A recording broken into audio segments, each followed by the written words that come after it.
ಮಾನ್ವಿ ಪಟ್ಟಣದ ಪ್ರಸಿದ್ಧ ಶ್ರೀರಾಮಲಿಂಗ ಚೌಡೇಶ್ವರಿ ಜಾತ್ರಾ ಮಹೋತ್ಸವ.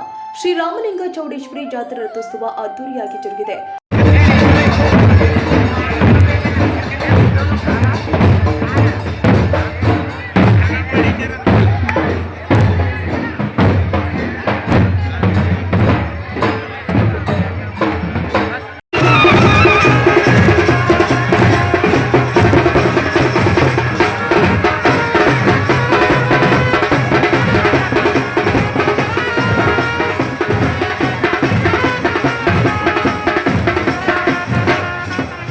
ಬೆಳಗ್ಗೆಯಿಂದಲೇ ಭಕ್ತರಿಂದ ವಿಶೇಷ ಪೂಜೆ ಜರುಗಿದ್ದು, ಭಕ್ತರು ತಮ್ಮ ಹರಕೆಯನ್ನ ದೇವಿಗೆ ಸಕ್ಕರೆ, ತೆಂಗಿನಕಾಯಿ, ಹಣ್ಣು ಹಂಪಲು, ಹೂ ಇತ್ಯಾದಿಗಳನ್ನ ತಂದು ತಮ್ಮ ಹರಕೆಯನ್ನ ಈಡೇರಿಸಿದ್ದಾರೆ.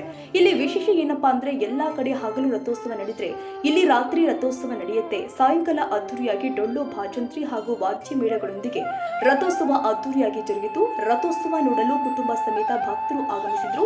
ದ್ವೀಪ ಅಲಂಕಾರ ನಡುವಾಗ ಕಣ್ಣಿಗೆ ಗಮನ ಸೆಳೆಯಿತು. ಜಾತ್ರೆಯಲ್ಲಿ ಸಾವಿರಾರು ಭಕ್ತರು, ಗಣ್ಯರು ಪಾಲ್ಗೊಂಡಿದ್ರು. ಸೈಯದ್ ಖಾದರ್ ಭಾಷಾ, ಮಾನ್ವಿ ತಾಲೂಕು, TV20 ಕನ್ನಡ ನ್ಯೂಸ್. ಕನ್ನಡಿಗರ ಮೆಚ್ಚಿನ ನಿಮ್ಮ TV20 ಕನ್ನಡ ವಾಹಿನಿ ಇದೀಗ ಟಿವಿಯಲ್ಲಿ ಲಭ್ಯ.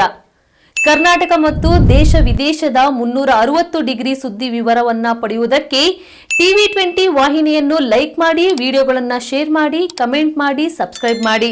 HCN ಕೇಬಲ್ 842 ನಂಬರ್ನಲ್ಲಿ ಹುಕ್ಕೇರಿ ತಾಲೂಕು ಹಾಗೂ ಸಂಕೇಶ್ವರದ ಸುತ್ತಮುತ್ತಲಿನ ಹಳ್ಳಿಗಳಲ್ಲಿ ಲಭ್ಯ. PCN ಕೇಬಲ್ 129 ನಂಬರ್ನಲ್ಲಿ ಹಾರುಗೆರೆ ಸುತ್ತಮುತ್ತಲಿನ ಹಳ್ಳಿಗಳಲ್ಲಿ ಲಭ್ಯ. ರಾಯಬಾಗ್ ಡಿಜಿಟಲ್ ಚಾನೆಲ್ ಕೇಬಲ್ 80ನೇ ನಂಬರ್ನಲ್ಲಿ ರಾಯಬಾಗ ತಾಲೂಕಿನ ಸುತ್ತಮುತ್ತಲಿನ ಹಳ್ಳಿಗಳಲ್ಲಿ ಲಭ್ಯ. UDCN ಕೇಬಲ್ ನೆಟ್ವರ್ಕ್ ಉಗಾರ ಸುತ್ತಮುತ್ತಲಿನ ಹಳ್ಳಿಗಳಲ್ಲಿ ನಿಮ್ಮ TV20 ಕನ್ನಡ ವಾಹಿನಿಯೂ ಲಭ್ಯ.